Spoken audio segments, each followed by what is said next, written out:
Ovviamente tanti auguri a Mario Trevi, buongiorno.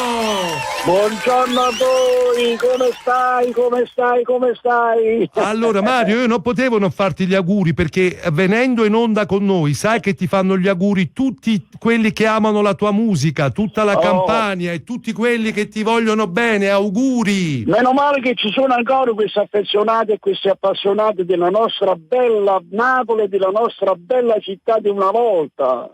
Com'è festeggiato, Mario? Ma ho festeggiato come una persona di 83 anni. E cioè?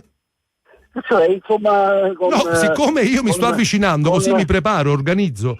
Con tanta soddisfazione, con tanta allegria, con tanto ringraziamento al Signore, perché 83 è un bel numero, sai. Mamma mia, guarda, ma tu figurati, io ti chiamerò tutti gli anni fino a 100, no, 100 so assai, facciamo 99, che dici? No, facciamo 120. Senti Mario, perché poi ringraziando il Dio mi sento bene, sto bene. Ma lo so. Senti Mario, tutte le volte che faccio sentire Catena, no? Per me, come fa? Per me tu sei... Per me tu sei catena, ballata, sei Maria, verda vita mia. Maria, per te. Tu non mi dici mai una parola, dimmi una volta sola, ti voglio bene e poi fanno morire. Senza autotune! Ma Mario, ogni volta che la passo mi domandano, ma il maestro Trevi sapeva della scelta di questo pezzo nella colonna sonora del film Il Camorrista? L'avevano avvisato? Sì, ma anche indifferentemente ha fatto quelle belle, quella sua bella strada, insomma. Meno male che sta nei film anche questa indifferentemente, questa catena.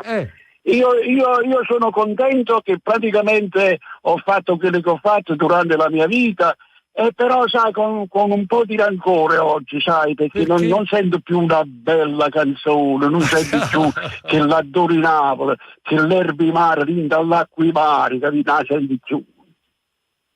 Senti, io non capisco, qua c'è un giovane giornalista che vuole salutarti. No, un saluto dalla redazione di Magazine Informare, perché noi siamo comunque interessati alla sua storia, la conosciamo e vogliamo approfondirla anche per noi ragazzi un po' più giovani, e quindi se ha piacere il maestro di parlare con noi un giorno noi siamo mi stai disponibili. rubando l'ospite, mi fa piacere. Allora te li manda a casa, vogliono venire a fare ma io non ho capito, voi venite a rubare gli ospiti miei. Ma tu siccome che sei molto famoso, no? Ognuno si accode, capito? Tu ne sai qualcosa. Poi da te, hai capito? E tu ne sai qualcosa, Mario Trevi. Nel senso che anche tu sei famoso. Senti, tanti auguri. Speriamo grazie, e vorrei dare un bacio a tutta la bella Napoli, la bellissima Napoli che noi abbiamo, che disgraziatamente mettono sempre in evidenza le brutture di Napoli, le cose brutte, le cose volgari. La Napoli è una signora città. Mario, ti voglio qua di nuovo nostro ospite una mattina. Parlo con Salvatore, un abbraccio. Un bacio, ciao, pure a tutti, buona salute.